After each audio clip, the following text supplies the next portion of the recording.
ऐकून कोस मात्र नदी ग्रामापर्यंत नगर तेथे एवढ्या कमी कुंजर पात्रा घरा भरकाती वक्रतुंड महाकाय सूर्यकोटी समप्रभा निर्विघ्नं कुरु मे देवो सर्वकार्येषु सर्वदा देवा तुझ गणेषु सकलार्थमती प्रकाशु मणे निवृत्तिदासु अवधारी जोजी गौरीपुत्र गणराया कौशल्यापुत्र रघुनंदन अंजनी सुत हनुमंतराय नाथ महाराजांच्या चरणावरती साष्टांग दंडवत महाभारत रामायणामध्ये चालत असलेल्या युद्धकांडामध्ये आजच्या 79व्या अध्यायाच्या कथेला सुरुवात झालेली आहे आणि 79व्या अध्यायामध्ये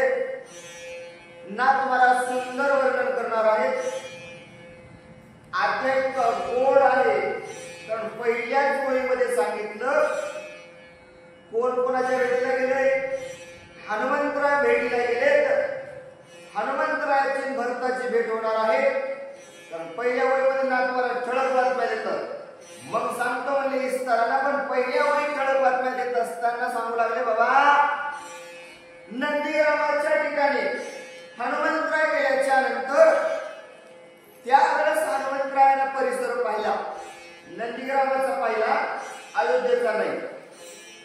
दोन त्या ठिकाणी परिसर सांगतात आणि त्यावेळेस हनुमंतराय नंदीग्रामाच्या ठिकाणी गेल्याच्या नंतर भरत पाहिल्याच्या नंतर हनुमंतराय काय करू लागले नाथ महाराज सांगतात भरता समीप बरोबर वृत्ताचं झाले समग्र वर्तनांबरा कृष्णा गेली. त्यावेळेस हनुमंतराय पोहोचल्याच्या नंतर हनुमंतरायाला पाहिलं. एकटा भरत होता का हो नव्हता. ऋषींचा भार सोबत होता. वशिष्ठ नावाचे ऋषी त्या ठिकाणी असणारे होते आणि सगळे जण काय करू लागले हो व्रतस्थ होते.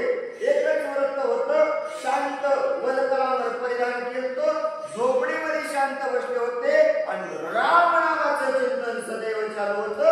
हनुमंतरायाला पाहिल्याच्या नंतर तापसले शिवंचर बर कंदमुळ फळ हारा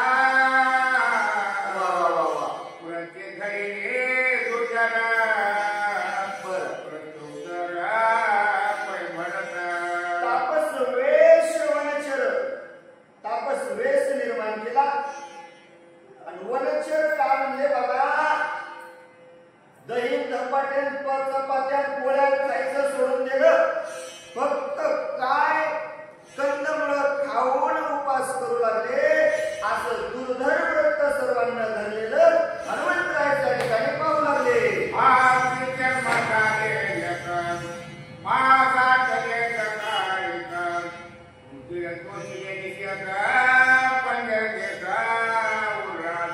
आश्चर्य झाले ते नाथ महाराज सुंदर वर्णन करतात. 14 वर्ष झालं भरताचा उपवास. पाहिला गेलं तर अंगामध्ये हाड राहिलं नाही. भरताकडे पाहिलं हनुमंतरायानं मांस दिसायला तयार नाही. एवढंच नाही म्हणजे रक्त सुद्धा भरताच्या अंगामध्ये राहिलं नव्हतं. असा असणारा भरत हनुमंतराय पाहू लागले. श्रीरामाचेच म्हणले गाणं भरत ते वाचला पुन्हा केले माझे कैदिचे मान जीवना आण असेना. मला सांग आता हड हातातले राहिले नाहीत. मांस काही दिसणं रक्त हनुमंतरायाने अंगात राहिलंच नाही. मग तरी भरत जिवंत कसा होता हो. काय खाऊ लागला काहीच खात नव्हता ना. पण तरीही भरताकडे पाहिल्याच्या नंतर हनुमंतराय म्हणतात की दैनित्यमान आहे. एवढं भरताचं शरीर विलीन झालेलं आणि ते पाहिल्याच्या नंतर हनुमंतराय दैनित्यमान का म्हणू लागले. कारण नाथ महाराज सांगतात की बाबा श्रीरामाच्या स्मरणे रामाचं स्मरण मुखामध्ये चालू होतं. मग त्या रामाच्या नावामध्ये एवढं सामर्थ्य आहे की कोणाला मारायचं कोणाला जिवंत ठेवायचं. त्या राम नामाच्या स्मरणावरती भरत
जाती सगळं भोगाचे देऊन या पाणी उभ्या आयुष्यावरती नाथ महाराज म्हणजे पाणी सोडलं भरताना पाणी संपूर्ण सोडून दिलं. लेकर बायको धन दौलत राज्य संपूर्ण सोडून त्या ठिकाणी दिलं. कशामुळं? कारण भरतजी म्हणून राहिले बाबा हा देह तुच्छ आहे, हा देह नासका आहे, मग या देहाला कशाला भोग पाहिजे असं निश्चय भरताना मनामध्ये केला. आणि अहर्निशी सदैव रामचिंतन करत भरताना त्या ठिकाणी त्रिभुवनामध्ये ख्याती केली. नाथ मला सांगू लागले सर्व कार्याची नंदी भोग त्याचे सरखाला त्याग भोग्याचे राजा अभिनव भाग्य भरताचे अभिनव भाग्य भरताचे सर्वता त्यासी अहो सर्वता कोणाला भेटत नाही, राज्य कोणाला भेटत नाही, बायको भेटत नाही आणि सगळं भेटलेलं असताना सुद्धा भरतानं सोडलं का? कारण विषयाचा त्याग भरतानं केला आणि एवढा पराक्रम भरतानं करून दाखवलेला आहे. नाथ मला सांगू लागले देवी चंदनाच्या संगती सकळ वनीच्या वनस्पती अवघ्या चंदन होते बहुत सोबते देवी चंदनाच्या संगती वावरामध्ये गेल्याच्या नंतर एक चंदनाचं झाड असलं तर जवळचा परिसर सगळा चंदन होऊन जातो. बाकडी असेल, येडी बाकड असेल, लिंबाचं झाड असेल, सुगंध चंदनाकडे येतो की नाही? येतो. मग भरत काय होता? चंदनाचं झाड होता. भरत फक्त राम राम म्हणत होता आणि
बरोबर. रघुपती कानये भरतानं राम गेल्याच्या नंतर हातामध्ये पादुका घेतल्या, डोक्यावर ठेवायच्या, पूजन करायचं नित्य नेम भरताचा चालू होता. त्या दिवस पूजनला भरतानं प्रत्येक ऋषीला, वशिष्ठाला, जमलेल्या ऋषींना विचारायचं. ऋषी म्हणे, माझा राम काय येत नसलो, काय झालं असेल माझ्या रामाला, कामून मला भेटत नसल, मी काही कुठं कमी पडलो का माझा भाऊ मला भेटायला येत नसल. भरतजी त्या ठिकाणी विचारू लागले. 14 वर्षे लोटले पुढे 2 दिवसात रामने निंदाने केली करे उदासता. उदासता भरताच्या मनामध्ये होते. भरतजीनं ऋषीला प्रश्न विचारायचं. ऋषी म्हणे, माझा भावानं वचन घेतलं होतं वडिलांचं, 14 वर्ष वनवासाला जाईल, 14 वर्षानंतर येईल. ऋषी म्हणे, वसंत पंचमीचा काळ निघून गेला, 2 दिवस वर झाले, माझा भाऊ अजून काही मला का भेटायला येत नाही. उदासता भरताच्या मनामध्ये येऊ लागली. राम पहिले दिग्रज राजभोगा उदास मुसन वरी वनवास झाला प्राप्ता तुका तुका देशाचे. माझा भगवंत विरक्त आहे रे बाबा, त्याला आस नाही, त्याला धन दौलत संपत्ती काहीच, सर्वस्व काही मोल आहे, त्याला हे लोभ नको आहे. आणि त्यामध्येच त्याच्या नशिबाला वनवास आला. वनवासात गेल्यानंतर त्याला आनंद वाटला असेल, कारण त्याला हे धन दौलत माती समान आहे आणि म्हणून तो वनवासामध्ये सुखरूप नांदत असेल. म्हणून तर मला भेटायला येत नसेल ना. भरतजी त्या ठिकाणी विचारू लागले. आत्माराम पंडित सुचिंतने काय साराचे राजा आता विषयेचा आत्माराम आहे तो आणि निश्चित त्या वनामध्ये शांतपणाने जगत असेल. आणि तिथं जगत असताना कोणतं राज्य, कोणती पब्लिक, कोणाचे भाऊ, कोणाचं रणवट, संपूर्ण भरतानं त्याग केला असेल. कारण भरतानं त्या ठिकाणी भरतजी म्हणतात की रामाला विषय आवडत नाही, आम्हाला विषय आवडतो आणि त्या विषयासाठी माझ्या रामानं त्याग केला असेल की काय, म्हणून माझा राम मला भेटायला येत नसेल की काय, भरतजीला वाटू लागलं. मिथ्या पदार्थांपतीला सर्वकार्य आम्हाची लागली आहे भ्रांती वाचुके राम किती किती चिंता करावी त्या रामासाठी. नित्य पदार्थ रघुपते सर्वस्व आम्हाला रामाविना सगळं खोटं वाटायला. राम जर या ठिकाणी येत नसल तर मग आमचा निश्चय काय कामाचा. यासाठी मला भ्रांती चढली, आस लागली त्या भगवंताच्या भेटीची, म्हणून मला चिंता वाटत आहे. भरतजी बोलू लागले. काय आम्ही केली भक्ती कोणाच्या तपस्वी अथवा नव्यांतरवरते सावधानीचे रामाची. काय आम्ही भक्ती केली. भरतजी म्हणतात, आमच्या भक्तीमध्ये काय जीव होता काय. आम्ही भक्ती केली लोकांना दाखवण्यासाठी, आम्ही भक्ती केली नाव कमवण्यासाठी, आम्ही भक्ती केली लोकांमध्ये आपलं वा वा वा होण्यासाठी. रामाला ही आवडत नाही. मग ही आमची भक्ती काय कामाची. आमची भक्ती होती पण आमच्या जीवनामध्ये अंतर्वृत्ती त्या देवाविषयी नव्हते. आम्ही मनामध्ये निष्काम भक्ती नाही केली, म्हणून माझा राम जवळ येत नसेल काय. भरतजी बोलू लागले. तिळे एक फासे भान येथे सर्वताना मनी मन. बरोबर. आम्ही तरी केवळ स्थापन जगलग्नंदा कशासाठी भेटेल हो देव. भरतजी सुंदर गोड बोलायले तर देवाला एक तिळवरही उन्हा जमत नाही. तिथं मी असो नाही तर तुला गाव असला तरी भरतजी म्हणले त्याला काही जमत नाही. डोळ्याला पाप करण्याची गरज नाही. म्हणजे मनामध्ये जर वाईट वासना निर्माण झाली ते देवाला कळतं आणि तिथं देव आमचा कधीच येत नाही. मग माझ्याच्यानं काय वाईट वासना झाली असेल, का माझ्याकडून काही गुन्हा झाला असेल की काय. भरताला चिंता वाटू लागली. पूर्वीचे डोळे ढकलो माय मा तुला नागवलो वा. रामाचे अंतर भोगबुद्धी करोनिया. भोगबुद्धी करोनिया. पूर्वीचं कथन भरत राजाला आठवलं. मला आता पूर्वीचं माहित नाही ना भरताचं कथन, पण नाथ महाराज सांगतात पूर्वीचं कथन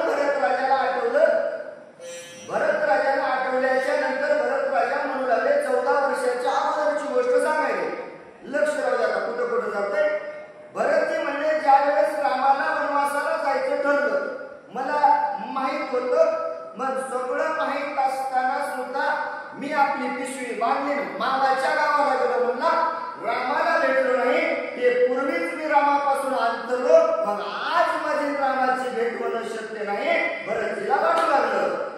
ते पुन्हा एका वय प्रयासे बरं सद्गुरूची माते उभा हाते बरोबर. आणि काही तू राजाची अभिषेकाची तुझे आणि तिथून आल्याच्या नंतर पाहिलं रामप्रभू वनवासाला गेले, लक्ष्मणजी गेले, सीता माता गेले. सगळं पाहिल्याच्या नंतर आमचे सद्गुरू गुरु त्या ठिकाणी होते. गुरुनं सांगितलं भरत राम वनवासाला गेलाय, लक्ष्मणही सोबत गेलाय, सीताही सोबत गेली. आता आलास ना मामाच्या गावाला, राहिलास मामाच्या गावावरून आलास, पण आता हे राज्य सांभाळायचंय तुला. तू या असणारं अयोध्येचं राज्य व्हावं, तुम्हाला असणारा आम्ही अभिषेक करतो. सगळ्यांनी मला असणारं त्या ठिकाणी राजा बनवण्यासाठी प्रयत्न केला असताना भरतजी विचार करून आले. सकळ जण बोलत्या पाच आपला मारून जातो रघुनंदना मग मला त्या ठिकाणी सगळ्यांनी राजा होण्यासाठी सांगितलं. मी राजाचा त्याग केला, राज्यगादी घेतली नाही, हातामध्ये काठी घेतली, पायातली चप्पल काढली आणि हुडकायला निघालो. कोणाला? माझ्या भावाला भेटण्यासाठी निघत असताना वाटेनं चालू लागलो. प्रत्येक जण मला श्राप देऊ लागलं, प्रत्येक जण मला नाही नाही ते बोलू लागलं, प्रत्येक जण मला म्हणू लागलं हा कुठं चाललाय, रामाला मारण्यासाठी जात आहे, एवढं मला जग त्या ठिकाणी बोलू लागलं. भरतजी बोलू लागले तुले तो गेलो वनवासाची तेथे झालो अपेक्षी बरं तू मित्र मारू झाले घेतले राजा विलासे म्हणून एवढं लोकांचं रिक्त असणारं मी बोलणं ऐकलं, शिवाय ऐकल्या नाही ते ऐकलं तरी मन असणारं मी एकाग्र केलं आणि त्या रामाच्या भेटीसाठी कुठं चित्रकूटाच्या ठिकाणी गेलो. तिथंही गेल्याच्या नंतर माझ्या जीवनामध्ये अपयश मला आलं. राम लक्ष्मण सीता एका ठिकाणी बसले होते. लांबूनच मला लक्ष्मणानं पाहिल्या लक्ष्मण धावून माझ्यावर आला. नाही ते लक्ष्मण मला बोलला काय तारस, तुला राज्याचा भोग भोगायचा आहे, तुला राजा व्हायचा आहे ना, म्हणून आम्हाला वनवासाला काढून दिलंस तर सुखानं काढावं नाही. इथं सुद्धा आमच्या मागे तू कशासाठी आलास, एवढं म्हणून मला लक्ष्मण नाही ते बोलला. भरतजी बोलू लागले राम स्वया पण बरोबर वचन बोलला ते कठीणा तुझं परवाने सिंचना म्हणल्या पार संसावरा जाऊया म्हणला. गावातले बोलले, घरचे बोलले, सगळे बोलले, याच्यात काही नाही म्हणला. मी सगळ्याच ऐकून घेतलं. लक्ष्मणही बोलला, तेही ऐकून घेतलं. निदान रामानं तरी बोलायचं नसतं. राम सुद्धा उठला आणि कठीण बोल बोलू लागला. मधुर बोल बोलणारा माझा भाऊ आज माझ्यापासून दुरावला आणि कठीण शब्दात रामानं बोलला. राम सुद्धा म्हणला भरता आलास ना, ये बाबा तुला आता राजा करतो, राजा अभिषेक करतो तुझा. एवढं माझ्या भावानं बोलायचं नसतं. एवढं बोलून माझा रघुनंदन माझ्या जवळ आला आणि अजून काय बोलू लागला. किती काळे निर्पात बर माझा बाबा त्वरित आवाजला बर पाषाण माझा भूमिमा पाषाण ओढत भूमीभार. एखादा दगड असावा, वर्ष त्या भूमीवरती पडलेला असावा. त्या दगड कोणाच्या कामालाही येत नाही आणि जमिनीला वजा केल्याशिवाय राहत नाही. भरतजी म्हणले तशी अवस्था माझी झाली. लक्ष्मण एवढं बोलला, गावातले लोक एवढे बोलले, नवे राम एवढा बोलला. मग काय करायचं होतं या जीवाचं. तिथंच माझा जीव जायला पाहिजे होता, तिथंच माझ्या जीवाचा त्याग मी करायला पाहिजे होता. वाचून काय फायदा झाला म्हणला. 14 वर्ष झालं मला जवळ यायला कोणी तयार नाही. मग त्या दगडासारखं जीवन माझं झालेलं आहे. भरतजी बोलू लागले हे अर्थ पैसा झाला विषय विलासे होईल राजे घेऊन परतला तिरके कळला दुबळामा. आणि तिथल्याच्या नंतर म्हणला मी घरला वापस आलो. वापस आल्याच्या नंतर भरतजी घरला गेले नाही. भरतजी ग्रामाच्या ठिकाणी गेले, अयोध्येला गेले नाही. पण भरतजी मनामध्ये विचार करतात तिथून इथून असणारं पुढे आल्याच्या नंतर त्याचा अर्थही तसाच झाला ना म्हणले.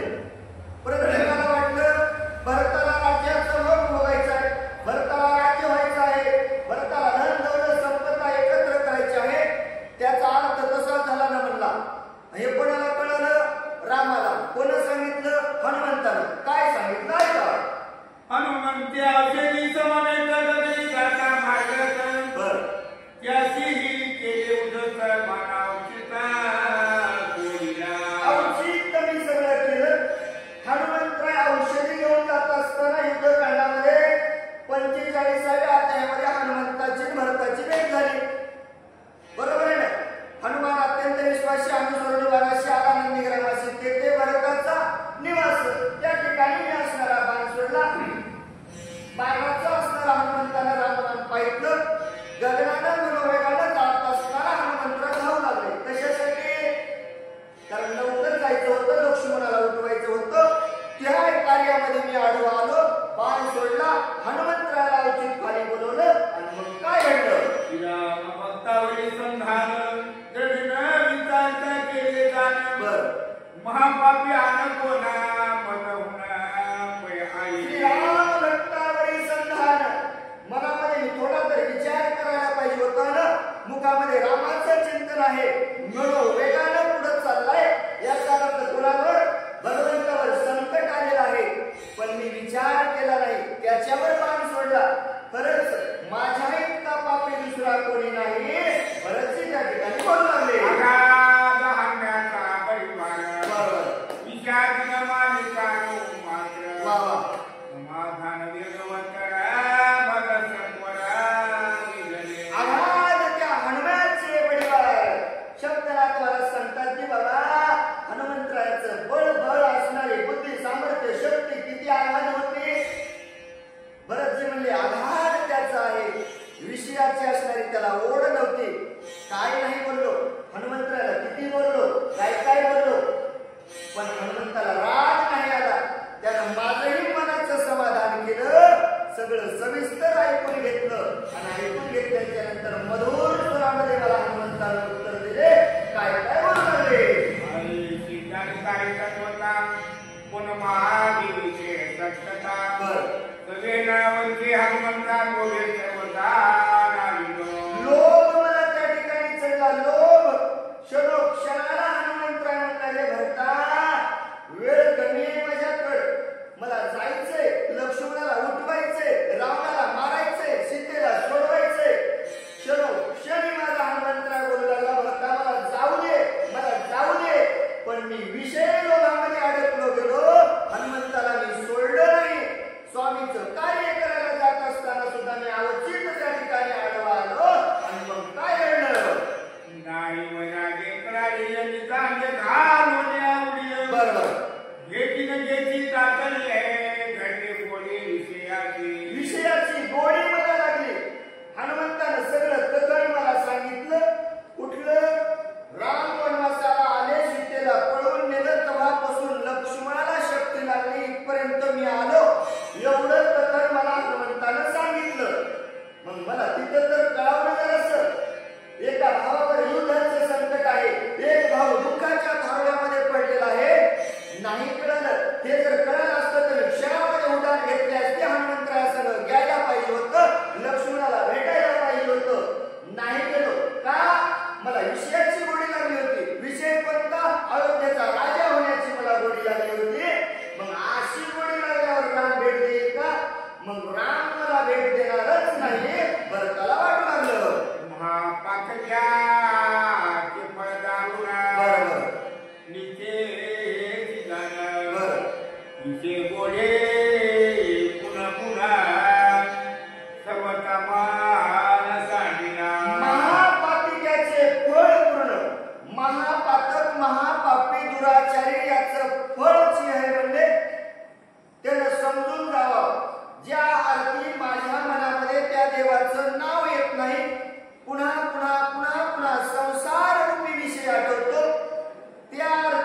जगाच्या मालकाला भगवंत रामप्रभूला हे कळालं आणि मग त्यांनी मनामध्ये निश्चय केला असेल की बाबा अशा पाप्याचं तोंड पाहून काय पाहिजे आपल्याला. त्याला माहित होतं ना, यायला पाहिजे होतं ना. बाण पाठीला म्हणला संघ, हनुमंताला बाणावर बसून पाठलं. याला नको होतं का, इजा भेटायला गेला का, तिकीट नव्हतं, सगळंच होतं ना, पण नाही आला. म्हणून भरतजी म्हणले माझ्या इतका पापी कोणी नाही आणि म्हणून माझा भगवंत माझं तोंड पाहण्यासाठी तयार नसेल. भरतजीला वाटू लागलं